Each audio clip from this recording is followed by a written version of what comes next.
Well, this is a pleasure for me, it really is, because I have a chance now to talk about something I'm really passionate about.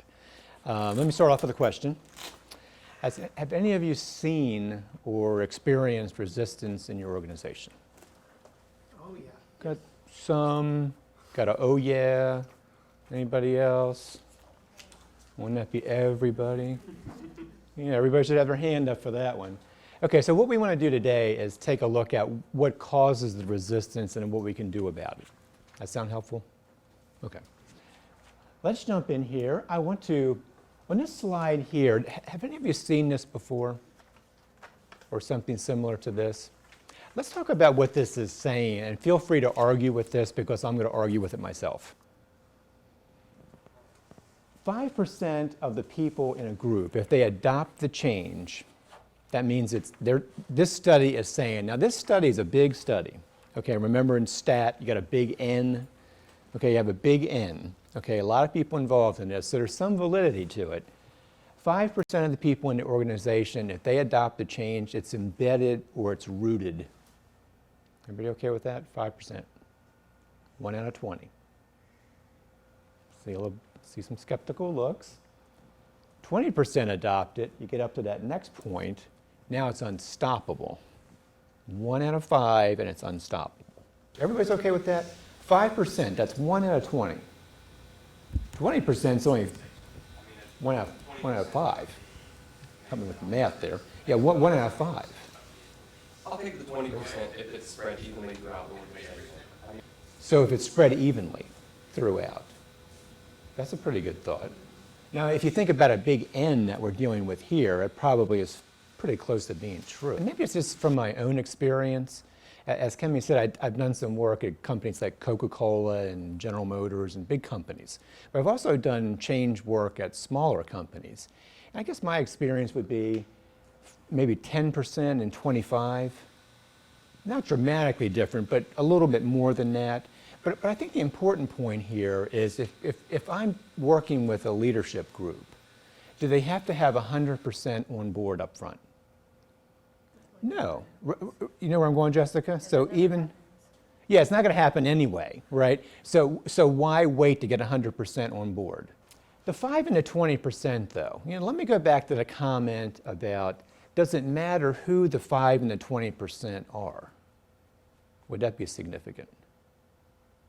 Yeah, Kristen, you're nodding yes. You. Does it matter? Yeah, I think it's very significant. Because I think if it's people that the group respects, like leaders in the chapter that have had good ideas before, have shown like that things that they've done worked, rather than people that maybe aren't as respected, maybe are kind of the people that don't do too much in your organization and they just have this crazy idea. Okay, yeah, does that make sense? Okay, so Kristen is saying, and I like what she said because she's saying it's not just the top. That would be important, get the top people too. But what about these change leaders and opinion leaders throughout the organization? The good news here, we don't have to have 100%. Now this next one, I know some of you have seen this one. Does this look familiar? Any marketing types in here? You can admit it. Okay, any marketing types? Phil's not going to admit to that, I'm sure, but okay, marketing types, you've seen this, right? In fashion, now I'm obviously not an expert on fashion, okay? But if you think about in fashion, wide ties, narrow ties, long skirts, short skirts, you know where I'm going with this one, right? You've got the leaders, the innovators out on this side here, and then the early adopters come after them. And back to what Kristen said, you got the opinion leaders, people following after that. So what's significant about this is where do we want to concentrate the organization's resources? Do you want to be over here on this side or over here with the diehards? You want to put your money into the diehards? Why not in the middle? Well, that's a possibility. I said at the beginning. Okay, Jessica, why do you want to be at the beginning? Start up new ideas, venture out. Yeah, and aren't they going to take root over there? Yeah. Do you know where I'm going with this? If we go back to the last slide, we want to get that 5%. Where can we get the 5% pretty quickly? Yeah, over here with these innovators, and then the early adopters are falling behind them, right? Okay, so the numbers we're looking at here, again, if you keep the 5 and the 20% in mind, keep in mind that these early adopters, especially the innovators that are on the far left, these are the people, they like change, they welcome change. Do you have people like that in the organization that you're in? You know what I'm talking about, right? You walk in there and you say, there are going to be some changes, and they say, oh yeah, let's do it. And you're thinking, wait a minute, I haven't even said what the change would be. Well, I don't care, let's just change something, let's do it, right? So we can get them on board pretty quickly, okay, and then move on to the innovators, move on to the early adopters, and the others start to fall in behind, okay? Okay, next we have some guidelines for change. Okay, now these are all in your handouts, so I don't feel like you have to write these down. Have a good reason for making the change.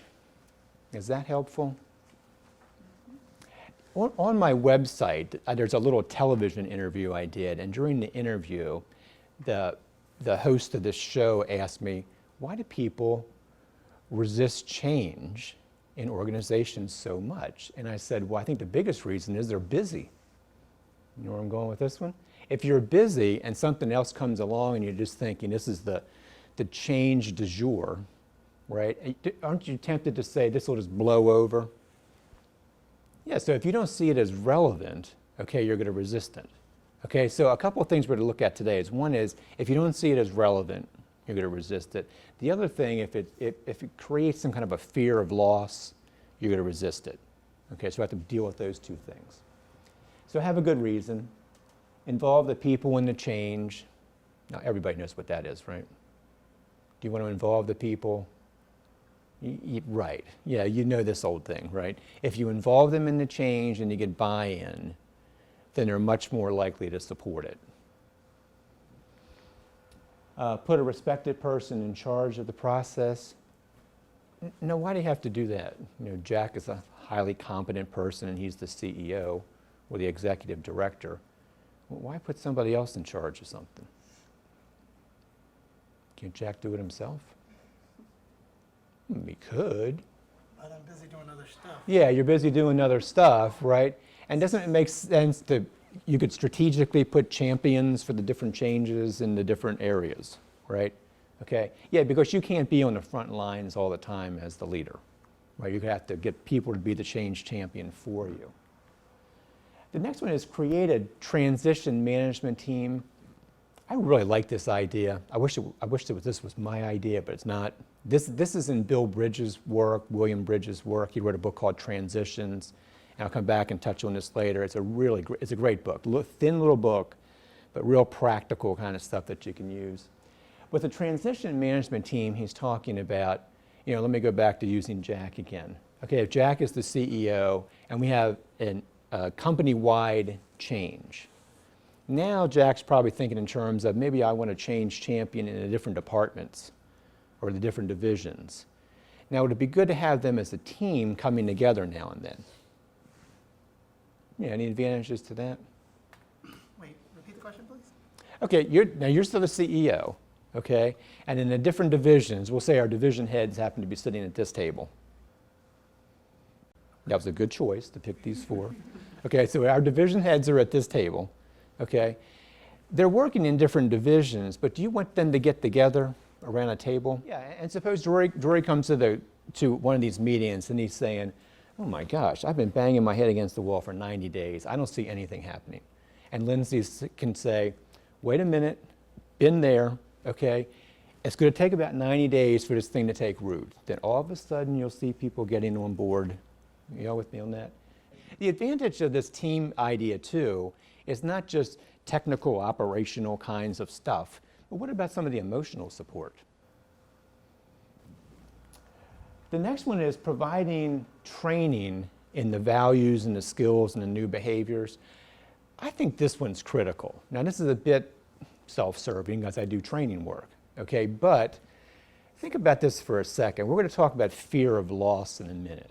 Losing a loss of security and a loss of other things that you're concerned about, like your budget if you're a leader. What about the loss of your competency? Does that concern any of you? Concerns a lot of people. Yeah, and especially as professional people, isn't that part of your self-image? I mean, yeah, Crushed ego or something. yeah, a crushed ego is not something you got to resist anything that might threaten that, right? You always want to be the expert in your field. Yeah, and when yeah, things come and don't you? Yeah, you want to feel competent. I mean, that's what makes our identity as a professional person what it is. Okay, so if you think about how you could insult me, okay, you could say, "I don't trust you." Well, that makes me uncomfortable. Or if you say, I don't believe you. I think you're a lying scumbag. Well, I can still kind of blow that one off. But if you say, I think you're incompetent, ooh. It's just like you took your fist and just hit me right in the solar plexus. That one hurt. Because that's part of my image, my self-image. If we think here about this change that we're trying to get into the organization, and somebody's sitting there saying, I don't know if I can do this. I know how to do it the old way, but this new thing, I'm a little skittish about this. Aren't they going to resist? Yes, they are, right? Because they're looking at this and saying, I don't want to look like a fool. So this could be one of the big reasons they're going to resist. Bring in outside help. I wouldn't dare touch that one. Okay, that would be too self-serving. But you know where I'm coming from on this? At least I'm bringing another viewpoint. Okay, I know how they did it over at Unify, or I know how they did it over at BB&T. Now, I don't know as much about your culture as you do, but I can bring that process expertise from other industries as well. Everybody agree with that one? All right, so thank you for supporting me on that one. The last one here, acknowledge and reward people. Okay, is that significant? Most definitely. Yeah, and I got to tell you that the longer I do this too, the more important I think that is. Because if you don't have the rewards in place, why are people going to change? You got to have some kind of, now I'm not saying money. I'm not saying, give somebody a $5 bill every time they do something. Okay, you run out of $5 bills pretty quickly. But it might have, maybe it's praise or something that's intrinsically rewarding. Okay, let's move on to this. I don't know if any of you have seen this before, but this has, I'm not exaggerating, this has changed my consulting career, okay, because it helps me to understand what is going on at any particular time. What this is talking about is there are 4 stages to change, or 4 phases. And each one of these has some distinct characteristics, and once we realize what phase we're in, we know how to lead a group through this, okay?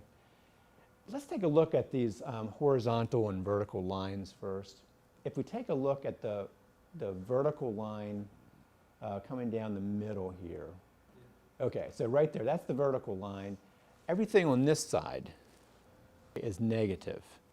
On this side, we cross the vertical line, it becomes positive.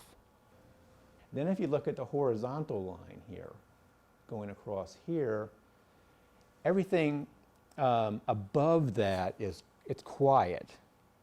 You don't hear a lot of verbalizing and so forth, it's pretty quiet. You get below the line, if you go south of that horizontal line, it's loud, it's very verbal.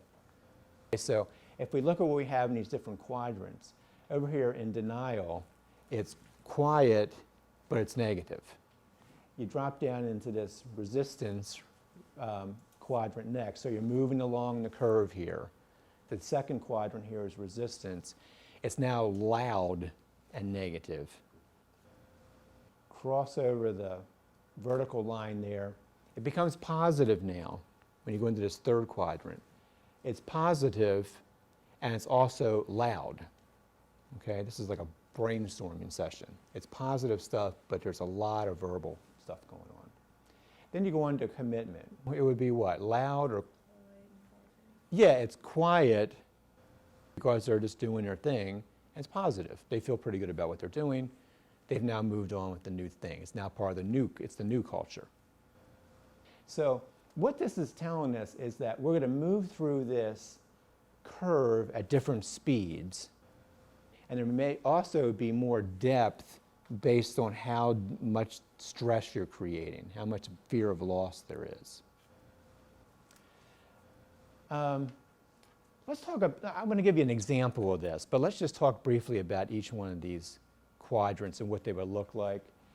in the denial quadrant, if you're leading a group, your group is going to look and do what? Are they really doing much of anything? Probably not, right? Because if they're in denial, they're saying, I don't believe this is going to happen anyway. Let's say, for example, the boss comes to me and says, Mike, you're going to be on a team with Jack and Lindsay and Terry. Well, if I'm in denial, am I going to go to the training workshops and so forth and start emailing me? I don't believe it's going to happen anyway, right? So I'm just kind of blowing it off. Okay, so what you might be seeing here in denial is just basically the same old behavior. They haven't changed anything. If you go into resistance, what do you see down here in resistance? Now we've moved forward. We've moved out of that denial into resistance. But what are you going to see there? Yeah, they're angry and they're probably going to tell you so. Well, you stupid SOB, you don't understand what we have to do out there on the loading dock. Whoa, okay? Now this is really difficult on the leader because you have to put some of that emotional stuff to the side and say, okay, after you SOB, comma, what came after that comma? That's what I probably ought to be listening to. We can't change delivery times because of, are y'all with me on that? What's before the comma you probably need to ignore and then move on to something that's probably important for you to know. It's good feedback. Go into exploration, as I mentioned a second ago. This is like a brainstorming session. Lots of ideas. Do you want to listen to that if you're the leader? Yeah, because they've gone positive on this now, and now they're saying, now wait a minute. Okay, we're actually going to do this thing, right? Yep. Okay, if we're going to do it then, I also suggest we do this. While we're doing this, we could do that. You know, see where this one's going? This is valuable stuff as the leader. Now, you may have to kind of keep them on track because they're bouncing off the walls now with all these kind of ideas, which is good. So as a leader, you want to keep them on track. We'll talk about how to do that. But you want to keep those ideas flowing. That's good stuff. Lastly, you've got commitment up here. I don't have to say much about that because that's a fun time to be a leader, isn't it? Everybody's committed to their job. They're doing what they're doing. No complaining. Wow. We should all have jobs like that, right? Okay. Doesn't always happen. Let me talk about this model, and I want you to diagnose this case with me, okay? This is a true story that happened a few years ago, and it's a company in North Carolina. This company, I'd done some work for them before, and the CEO of the company called me and said, well, you know what's been going on. We need to make some cuts and so forth, so I feel like I need to go to the employees and make the announcements about these cuts. I said, well, yeah, sure, that makes sense. And he said, but I would like to have you there when I make the announcement. And I said, well, sure. And he said, well, I'm going to pay your fee. I said, oh, well, I'll definitely be there. Okay, so I show up a few mornings later. Now, you have to be able to picture this, okay? I hope you're visual like I am. When I walked into the headquarters, they have a large auditorium kind of thing. Not as big as the one you were in earlier today, but it's that similar sloped, theater style kind of thing. I don't think it was as wide as what you saw this morning, okay? But it probably holds 300 people, pretty big. So I come in, and now you got to be able to picture this too. There's a little bit of a stage across the front, and it's about that high. What's that, 2.5 feet, 3 feet, something like that. There's a stage across the front. There are curtains across the front, so they can pull the curtains shut whenever, but the curtains are open today. So I come into this place, and I'm standing over here behind the curtain. Some of you have probably done this before. And you can kind of peek out and see people coming in and so forth. Now, these people are coming in, and they're thinking layoffs, cuts, it's going to be negative. So when I'm peeking out around the curtain here, watching them walk in, now I can't hear any of the words, but just that, it's like that low grumble, and you're thinking, what? You can't, but you get a sense of what they're saying. So while I'm back here looking around the curtain, I'm thinking, I would not want to have to face this audience. They are not happy campers. It's one of those audiences, and you can feel the tension in the room. You know what I'm saying? You can just feel it. It's not good. So I'm standing back there waiting for this to start. And you have to picture this too. It seems funny now, but the CEO is back in this corner, and he's pacing and he's pumping himself up.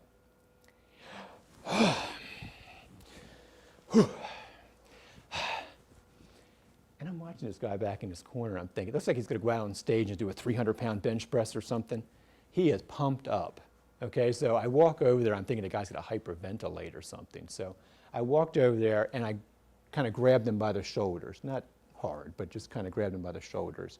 And I told him that old thing that you probably had a baseball or softball coach tell you. Remember this, to calm yourself down? So I've got him by the shoulders and I said, take a deep breath. Remember this? You all want to do it with me? In through the nose, hold it, and then what? I'm going to burst. Somebody say something. Through the mouth. Okay, so I get him to calm down. So he's looking fairly calm. And I said, okay, so are you ready? He said, I'm ready. And he grabs his portfolio, walks straight to the center of the stage where there's a lectern sitting there, very formal looking. I told him to move the lectern, but they let it there anyway. So he walks out, puts his portfolio on here, opens it up to the appropriate page, looks up and says, well, I'm glad that you're all here. You know there will be some changes. I'm sure you heard that. And you're all adults, so I want to be direct. First, we'll be cutting the third shift. There will no longer be a third shift. Well, now you can imagine, if people over here in third shift, it's like he threw a punch and just knocked out about 6 rows along the wall. They're just, oh my gosh, right? Second, goes on, he said there will be a 12.5% cut in all non-payroll expenses across the board. Oh my gosh, then there's people over here thinking, my gosh, we're operating on a shoestring now. How are we going to do this? Looks like he knocked out the other side of the audience. He goes about 8 bullet points like this. And I swear, every time it just looks like he's knocking out rows of people. They're just sitting there stunned. He gets to the end of this thing, and he looks up, and I think in all sincerity, okay, he's not thinking about what he's doing. He looks up and says, any questions? These people are stunned. I mean, they are absolutely stunned. People are literally sitting there with their mouths hanging open. They can't believe what he's just said to them. Can you imagine this? There's not a sound in the room. And again, I'm over here behind this thing looking out, right? You could hear the clock ticking on the back wall. There's not a sound. He closes up his portfolio, says, well, thank you, and he walks off. Now, when he's walking toward the end, and I'm behind a curtain over there, he does one of these guy things, right? Balls up his fist and hits me on the shoulder and says, that went better than I thought it would. Not good. So he walks on over there in the corner. Now he's high-fiving his executive vice presidents, and they're all saying, oh, good, way to go, good talk, good speech, blah, blah, blah. And I'm still standing there behind the curtain thinking, what's he going to do about these 300 people that are stunned in front of him?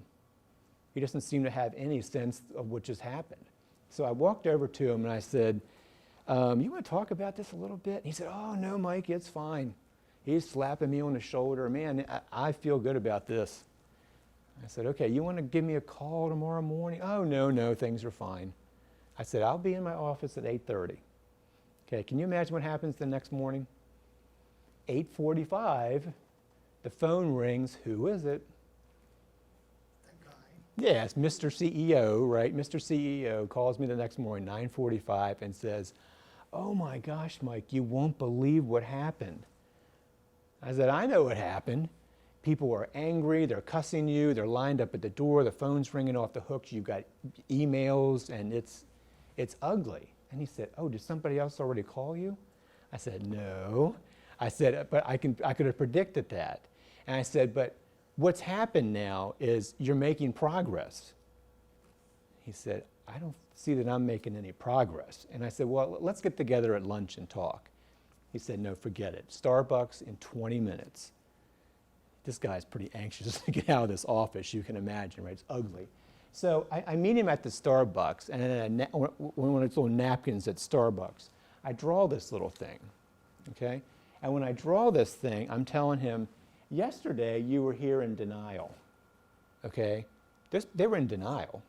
It was quiet and negative. You've actually made progress because you're now down here. Now, this guy's a very polished executive, okay? So I hope you can't guess who this is, right? But I said, you've actually made progress because you've gone down to here. Now, he's just picturing what just happened in his office, and he said, what do I have to do to get him to go back? And I said, and of course, I'm sitting there trying not to laugh because I'm thinking, no, that's what you do. You don't want that. You're making progress. But do you all see the mistake that he made? When he gave his presentation the day before, he thought that they were where? Where did he think they were? Did he think they were in denial or? Yeah, he thinks they're in commitment. I hear no questions. I guess everything's just fine. No, it's not. Okay? So what he really needs to do is, stir the pot if necessary. Bring the anxieties and the problems to the surface and then deal with them. Is that always pleasant to do? No. But otherwise, they're going to be stuck back there in denial unless you get them to move forward. Let's talk about what to do as leaders in these different phases. If you're in the denial phase, confront the individuals with information. Why would that help? The information would, why would they feel better if they have information? Because then they would know what was going on. Yeah. And if you think about the biggest fear they're going to have is, I know what we have now, but I have no sense of where we're going to be or what this is going to look like. So the more information you can give them, the better. Explain what to expect. Now, this could be things like, the steps that will be happening or a time frame or something like that. Are you talking about this in the next 3 weeks, or is this 3 months or 3 years that we're talking about? Give them time. Let's talk about that one for a minute. Okay, so they're already fearful of some kind of loss. We don't like loss. Let's pick a loss. How about death of a loved one? Is that a loss? Yeah, big loss. Okay? But my question would be, can we deal with the death of a loved one? Yeah, in time. Would you all agree? Now, some of you are saying, I don't think you can ever, but you can, but it may take time. Now, think if you've experienced something like that, and I hope you haven't, but suppose you've experienced something like that. Think about the worst thing somebody can say is at that time. Isn't it they come up to you and just say, you know what, you need to get over it and get on with your life. Don't you want to just smack me in the... Yeah, because you need that time to get over that, okay? That's not kind at that point, because they need the time. And it's the same thing with our people and our groups. Schedule a planning session to talk things over. Should Mr. CEO have done that? Yeah, they're going to be stunned when he talks about the third shift is gone and we're making all these cuts and so forth. But he could have followed it up by saying, okay, we've planned to have meetings in the various departments tomorrow to answer questions and to talk about more of the detail. Are y'all with me on that? Okay, so there's at least some sense of what's going to happen next. In fact, the bad thing, I remember when the CEO left the stage, is everybody just continued to sit there. He didn't even tell them if they should wait for another speaker, or if they should go home, or if they were out of jobs, or I need to sit there stunned, and not good. All right, let's move on to the resistance phase. Now, this is a tough phase to have to lead through, but this can be really valuable. Listen. Why do you want to listen here? These people are angry, and they're being nasty, and they're calling you names. Why do you want to listen? To get their input. Yeah, to get their input. Because if you think about it, let's say these are the widget makers. Are these widget makers telling you something important about the widget making process? Mm-hmm. Yeah, they are, right? So they might be saying things about, you're an SOB and so forth, and you probably want to ignore that. I wouldn't reflect on that too long. But what they say after that comma, okay, about why we can't do something, that's important. And that's something we need to listen to. Acknowledge the feelings. Would that be helpful? If you just tell the person, well, I see that you're angry, tell me why you're angry. Yeah, because it gives them a chance to vent. Okay, and again, there might be some nuggets of gold in all this stuff too that we can use. So think about the value of that feedback. Don't try to talk people out of their feelings. Makes them more angry. Yeah, doesn't it make you more angry? If I go to Jessica and I say, well, Jessica, you lost your job, but you shouldn't be angry. Like, yeah, right. Ooh, now she's not just angry, she's about ready to deck me. I mean, yeah, you're very upset now. So don't try to talk them out of their feelings. They're angry. Okay, we're rational emotive, right? So we can be rational, but we can also be emotive, right? And we have emotions that we need to express. If you accept their response, they'll continue to tell you their story. And that's really what we want, right? If I just tell somebody, if I say, Jack, you're just too angry, and I'm not going to sit here and listen to it. I'm not going to get the valuable feedback that he's got to offer there. Especially if he's the widget machine operator. I better know more about widget machines than I know right now. Go on to the exploration phase. Okay, now picture the quadrants again. So now we've passed over that vertical line, so we've moved into positive territory. Okay, what's happening here, remember, is we still have, it's loud and positive. So we still have a lot of verbalizing, okay, that we want to take advantage of. So we're getting some ideas that are probably implementable, but we're also probably getting some things that are pretty far out, like the brainstorming sessions that you've seen. But this is a good place to get more valuable input. Focus on the priorities. So what we're trying to do there with our group, if we're the leader, is to try to get them now to focus more on the things that have to get accomplished. Y'all see where we're going there? Because remember, they're bouncing off the walls. And there's some good ideas to be captured in that, but we want to make sure we can kind of focus the fire or focus the energy. The next one is to provide the needed training. Now this one's interesting too. Why are we going to put it here in exploration instead of back in the denial phase? Remember I gave the example, I said if Jack, Lindsay, and Terry were in a group with me, if I'm still in denial, I don't believe I'm going to be working with them anyway. This is going to blow over. This is the management nonsense du jour. It's going to go away. But now if I've passed over into the positive area, and I know this is going to happen, and I'm starting to think about things like, well, let's see.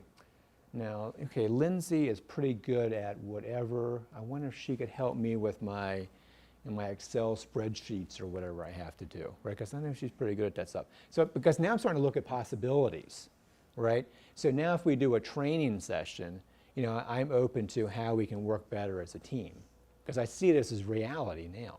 I can see some positives. Set some short-term goals.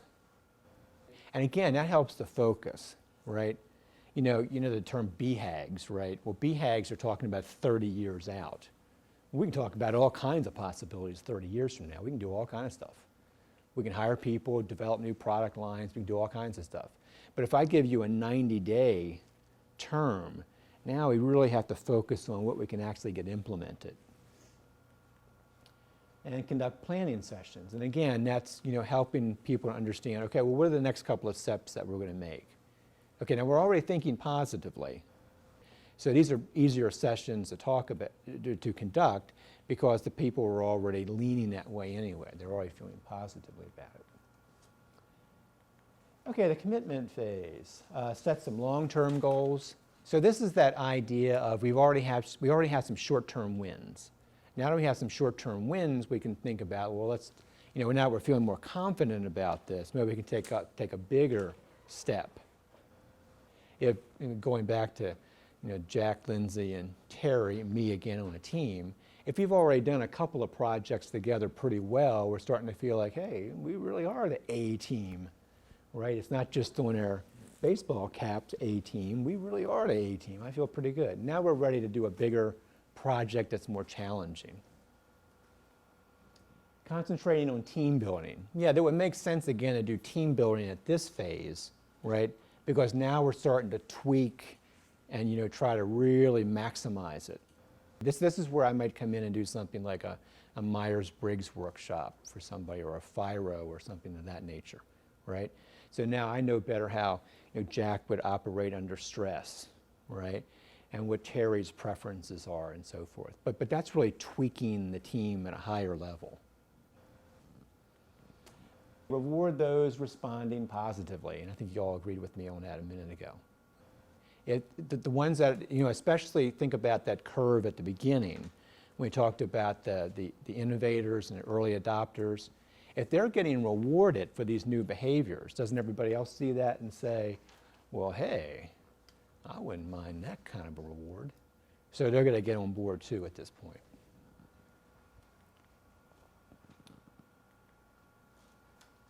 Okay, this next one here, I almost took this out this morning. Last minute thing, I looked at this and I thought, we don't really need that. But I looked at this and I remembered a comment I got from a lady at a workshop about a year ago. She looked at this and said, okay, now first of all, do you all see what's happening here? It's talking about different levels of stress. The more stress, the deeper the curve. So I put this up on a screen about a year ago, and this lady stopped me and said, no, wait a minute, Mike. She said, have you ever seen those top two very shallow and just kind of go on through? And it's a good question. What do you think? Have any of you seen these? Maybe the small change. Yeah, exactly. Having all of you seen this? Whenever you're leading a group, there's always small changes. It's almost a daily thing, isn't it?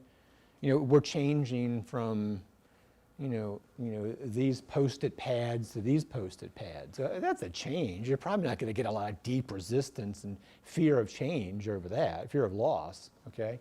But you're going to have a little transition in doing that. Okay, so when she said, have you ever seen these top two? I stood there and I thought about it a second and I said, it depends. It depends what hat I'm wearing. If you're asking me as a consultant, no. But as a former executive when I was in banking, yes, I saw those top two all the time. And I said, I would even guess that for these top three, even the one that goes a little bit below the line, yeah, most managers can cope with that, leaders can cope with this pretty effectively. When do I get called in as a consultant? You know where this is going, right? When it gets down here, when they're deep into the resistance and so forth. But I think the point of that's significant is that we see change all the time. But if the fear of loss is great, we're going to go much deeper into that curve. It's going to take a lot longer to come out of it. Okay, the last thing I want to share with you here, this is Bill Bridges' work again. Okay, and again, I told you he wrote the book Transitions. I stole it out of there. This is great.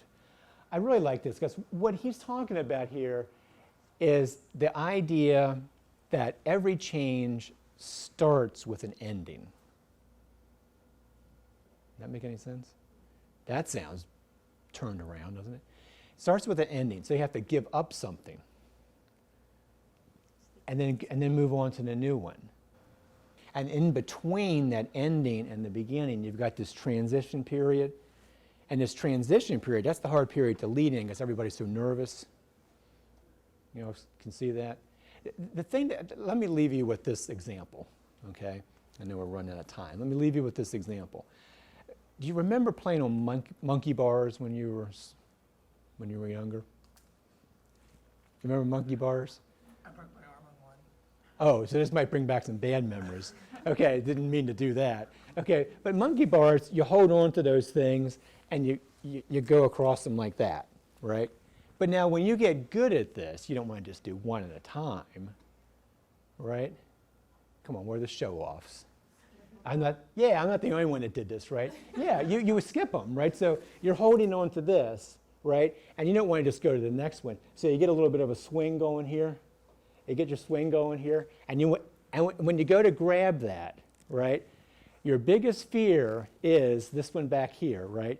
You're holding on to that because you know what's going to happen, right? Your palm's a little sweaty. And you're thinking, if I can't hold on to this and I've already let go of that one, then what's going to happen? Yeah, you just hit the ground. That's why I broke my arm. Okay, sorry about the bad memories, right? But for you all that had happy childhoods, okay, when you were about to let go of that thing, there were about 3 people watching, right? And you're trying to show off for them. But if you miss and hit the ground, suddenly there are 30 people. I don't know where they all came from, but it's like somebody let out a class or something just to come out there and humiliate you in front of everybody. So the fear is that place in the middle. Okay, so think about that monkey bar thing, you know, when you're leading these people and there's that uneasiness. They don't want to let go of that last, you got a pretty good grip on that one. Okay, folks, you've been a great group. I've enjoyed this. Hopefully everybody got a book.